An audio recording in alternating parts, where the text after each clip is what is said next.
Salam əziz izləyicilər. Xatırlayırsınızsa əvvəlki verilişlərimizdə Makedoniyalı İskəndər, Hannibal Barca, Napoleon kimi məşhur sərkərdələr haqqında danışmışdıq. Bugün biz erkən yaşlarında atasını itirən, öz yurdundan qovulan, lakin böyüdükdən sonra xaos içində olduğu ölkədə bütün tayfaları birləşdirərək dünyada ən böyük imperiyalardan biri olan Monqol imperiyasının yaradıcısı və istedadlı sərkərdə Çingizxan haqqında danışacağıq. Ümid edirəm ki, bu video üçün keçirdiyiniz vaxt sizin üçün maraqlı və mənalı olacaq.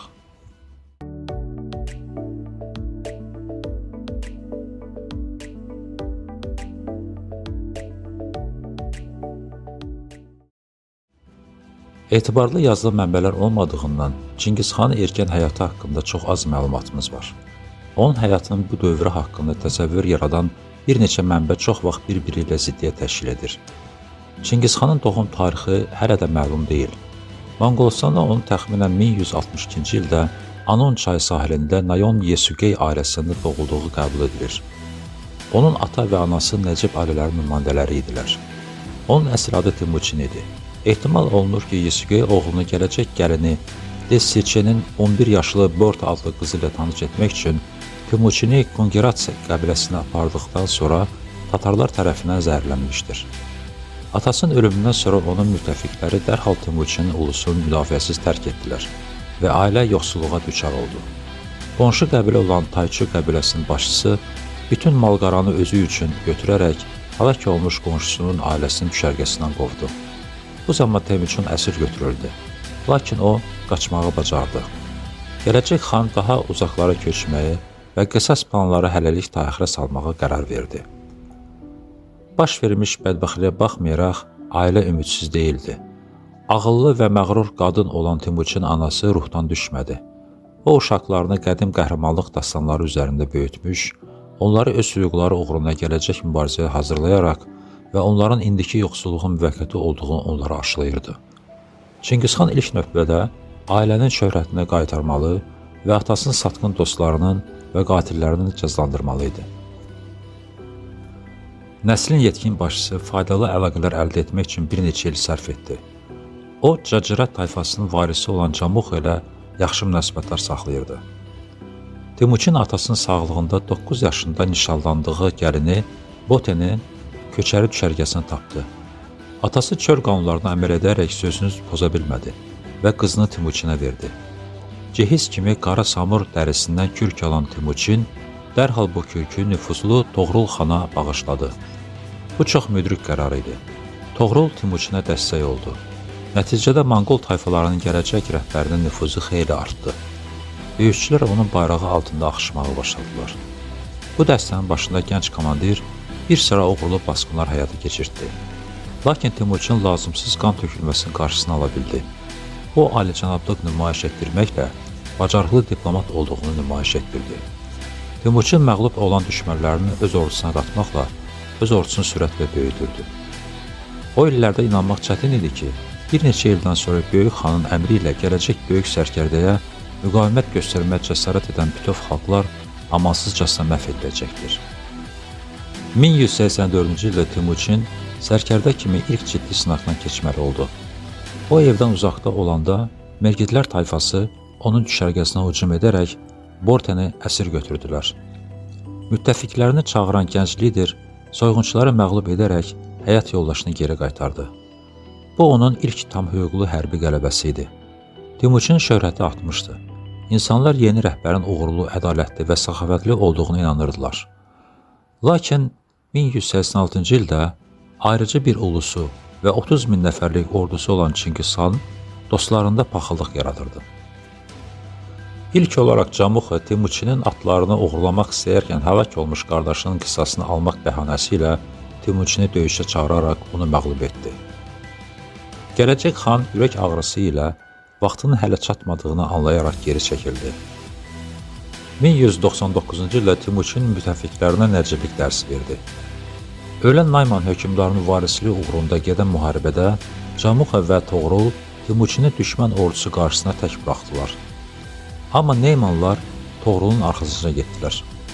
Timuçin Toğrulu düşməni ilə təkbirə qoymaq əvəzinə onun köməyinə gələrək düşmənlərini darmadağın etdi. Bu yardımdan xəcalət çəkən Toğrul öz ulusunu xilaskarına vəsiyyət etdi. 1200-cü ildə Timuçin Taycihudlara qarşı bir kampaniyada az qala ölmüşdü. O döyüş zamanı oxatan Cebe tərəfindən yaralanmışdı. Timuçin əsir düşən atıcını edam etmək əvəzinə onun məharətini tərifləyərək öz yanına xidmətə çağırdı. Cebe sonralar Çingizxanın ən yaxşı sərgərdəsi oldu. 1203-cü ildə Camuxa öz keçmiş dostu Timuçin ilə tamamilə yollarını ayırdı. Keçmiş müttəfiqlər Xalaxalçin çölündə döyüşdə qarşılaşdılar və bu döyüşdə heç bir tərəf qalib gələ bilmədi. Camuxanın sonu 2005-ci ildə gəldi. Onun döyüşçüləri Camuxaya xəyanət edərək onu Timuçinə təhvil verdilər. Rəvayətə görə Timuçin keçmiş dostuna bağışlanma təklif etdi. Lakin qürurlu Camuxa bundan imtina edərək özü üçün ləyaqətli bir ölüm istədi. Şərəfli ölüm kimi onun belini sındırdılar. 1206-cı ilin yazında keçirilmiş qurultayda Timuçin Xaqan, yəni ali hökmdar seçildi. Çölün hökmdarı olduqdan sonra o, dənizlərin hökmdarı kimi tərcümə edilə bilən Çingizxan adını götürdü. Artıq heç kim ona meydan oxumağa cəsarət etməzdi. Bu, Monqustanın xeyrinə oldu. Əgər əvvəllər yerli tayfalar davamlı olaraq bir-biri ilə vuruşur və qonşu yaşayış məntəqələrini basqın edirdilərsə, indi onlar uluslara bölünmüş tam hüquqları dövlətə bənzəməyə başladılar. Monqolistan feodal parçalanmasına qalib gələn vahid dövlətə çevrildi. Çingizxan status quo-nu möhkəmləndirmək üçün təbələrinə Monqolların həyatını tənzimləyən qanunlar toplusu olan Böyük Yasanı hazırladı. Böyük Yasaya görə bütün insanlar hökmdarın ilk tələbi ilə düşərgələrini tərk edərək müharibə getməli idilər. Hərbi hissələr nüfuzlu insanların ixtiyarına verilirdi. Kəndlər təhkimçiyə çevrilirdilər. İcazəsi olaraq başqa sahibinin yanına keçmək ölümlə cəzalandırılırdı və bir çox başqa cinayətlər üçün ölüm hökmü tərəddüd edilmədən yerinə yetirilirdi. Monqollar diferensiallaşdırılmış cəza sisteminə vaxt itirməyə sevmirdilər. Arzu olunmaz insanları zindanlara və həbsxanalara salmaq qəbul edilməz israf sayılırdı. Hətta edamların özü də Avropadakılarından çox fərqli idi. Heç bir gərəksiz mərasimlər keçirilmirdi. Məhkumun beli sındırılaraq edam olunurdu və sonra unudulurdu. Böyük Yasa Monqolların əxlaq kodeksinə təqdim etdi. Sədaqət və cəsarət yaxşı, qorxaqlıq və xəyanət pis sayılırdı. Qəddarlıq mənasız olmadığı və hərbi zərərdə uyğun olduğu halda günah sayılmırdı. Hər bir gənc imperiya kimi Çingizxan dövləti də öz ərazisini genişləndirməli idi. Beləliklə, qonşulara qarşı kampaniyalar özünü çox gözlətmədi. 1207-ci ildə Çingizxan böyük oğlu Cocini şimal-qərbə göndərdi və o, Cənubi Sibirin bir sıra xalqlarını fəth etdi. Bundan sonra onlar keçmiş qonşularına xərac verməli və döyüşçülərini Birləşmiş Monqol ordusuna verməli idilər. Çingizxanın sonsuz yürüşləri başladı. Elə həmin il Çingizxan özü də Sarı çayının yuxarı axırlarında sərbi şəkildə yayılmış Sisa dövlətinə qarşı cənub yürüşünə çıxdı. Bu hərbi yürüş zamanı böyük miqdarda qənimət əldə edilmişdi. Sərhəd qalaları artıq heç bir təhlükə yaratmırdı. 2 ildən sonra Çingizxan yenidən bu dövlətə hücum edərək yerli hökmdarın demək olar ki, bütün ordusunu darmadağın etmiş və inanılmaz dərəcədə böyük qənimət ələ keçirmişdi. 1209-cu ildə Çingizxan ən yaxşı sərkərdələr Cebe və Subitey Monqolların yürüşlərini qərbə doğru genişləndirdilər. Şərqi Türkistandakı Uyğurlar Çingizxan hakimiyyətini tanıdılar. Şərqdə zəbt edilməmiş Çin imperiyası qalırdı.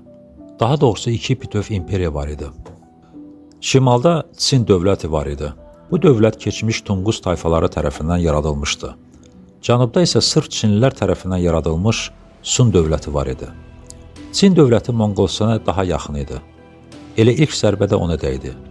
1211-ci ilin yazında Monqol qoşunları Çin dövlətinə soxuldular. 100 minlik süvari ordusunun başında Çingizxan böyük Çin səddini keçərək düşmənin qərb paytaxtı Datong şəhərini ələ keçirtdi. Payızda Monqollar Xuan Döfü vadisində düşmənin əsas qüvvələrini məğlub edərək vətənə qayıtdılar. Bəs Çingizxanın uğurunun səbəbləri nə idi? Bunların biri də istedadlı sərkərdənin diplomatik oyundan həvəslə istifadə etməsidir.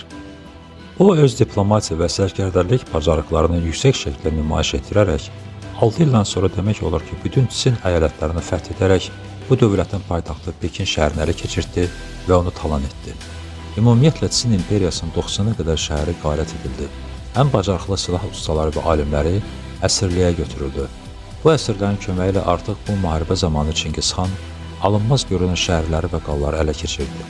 Monqollar qoşun nizam-intizamına və kəşfiyyata, eləcə də döyüşçünün fərdi hazırlığına arxalanırdılar. Hər döyüşçü yoldaşının qorxaqlığına görə həyatı ilə cavab verirdi. Əgər 10 nəfərdən biri döyüş vaxtı fərarlı edib qaçırdısa, qalan 9 nəfəri edam edirdilər. Kəşfiyyata gəlincə məlum oldu ki, müharibənin Çin ərazisində getməsinə baxmayaraq, Monqollar ərazini Çinlilərdən yaxşı tanıyırdılar. Əvvəlcə Monqollar şəhərləri daha çox uydurma qaçış yolu ilə alırdılar. Yəni Monqol qoşunları ilə ilk toqquşmada geriyə çəkilir, bununla da Çin qarnizonu onları təqib etməsinə sövq edir, beləliklə açıq döyüşdə Çin ordusunu məhv edirdilər. Digər üsul ilə bütün müharibə qurğuları ilə şəhərin divarlarının ən zəif nöqtəsini aramsız olaraq vurmaqla onu dağıtmaq idi. Tezliklə bütün Çin Monqol imperiyasının bir hissəsinə çevrildi. 1219-cu ildə Çingiz xan ordusu bir neçə il əvvəl fəth edilmiş Şərqi Türkistandan qərbə doğru irəlilədi. Burada Çingiz xan həmin dövrün ən zəngin və ən güclü dövlətlərindən biri olan Xarəzm dövləti ilə müharibəyə başladı. Çingiz xan ordusu 1220-ci ilin əvvəllərində Ətrar və Buxara şəhərlərini mühasirəyə alaraq hücuma keçdi. Bir il ərzində mühasirəyə alınmış Xarəzm paytaxtı Ürgənc şəhəri süqut etdi. Xarəzm şahı vəfat etdi və onun oğlu Cəlaləddin Hindistana qaçdı.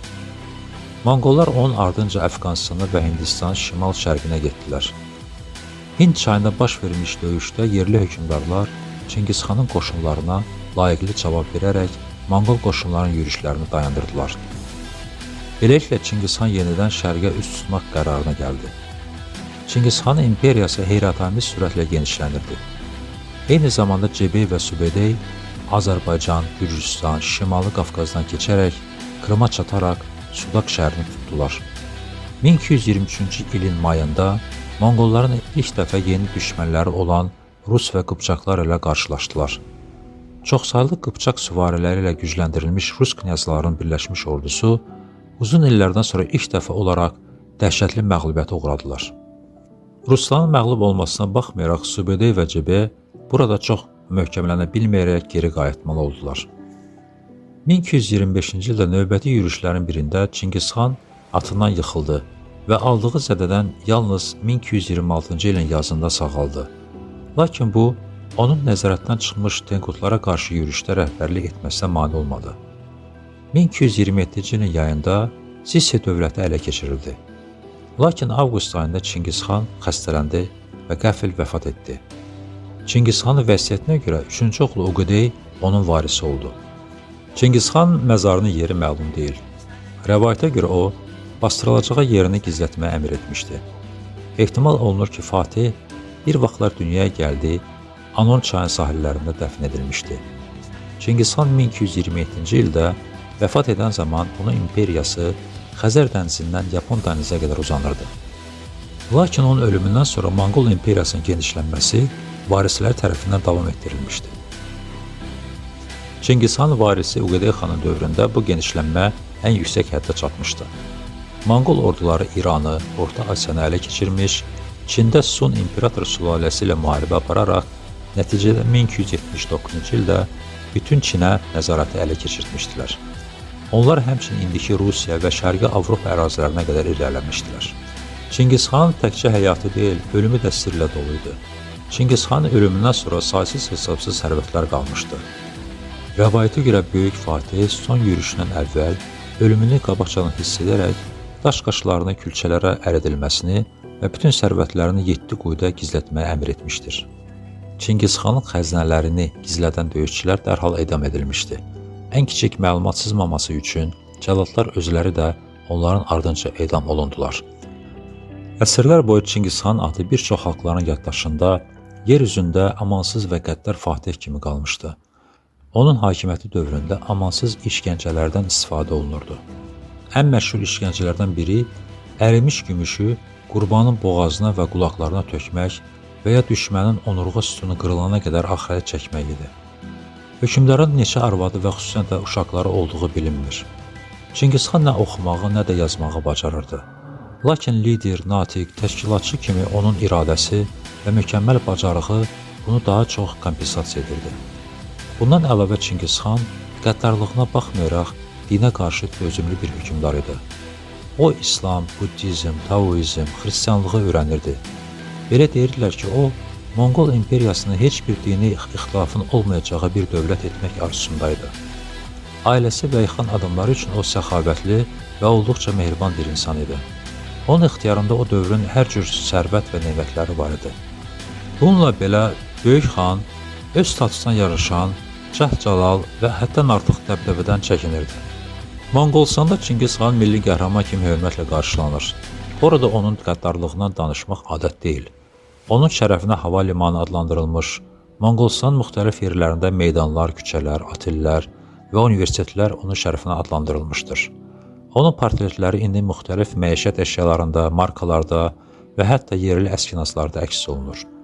2008-ci ildə ölkədə Tuğul çayının sahilində 40 metr hündürlüyündə Çingiz xanın atlı heykəli ucaldılmışdır. Bununla da tarixin ən məşhur sərkərdələri haqqında növbəti verilişimizi başa çatdırırıq.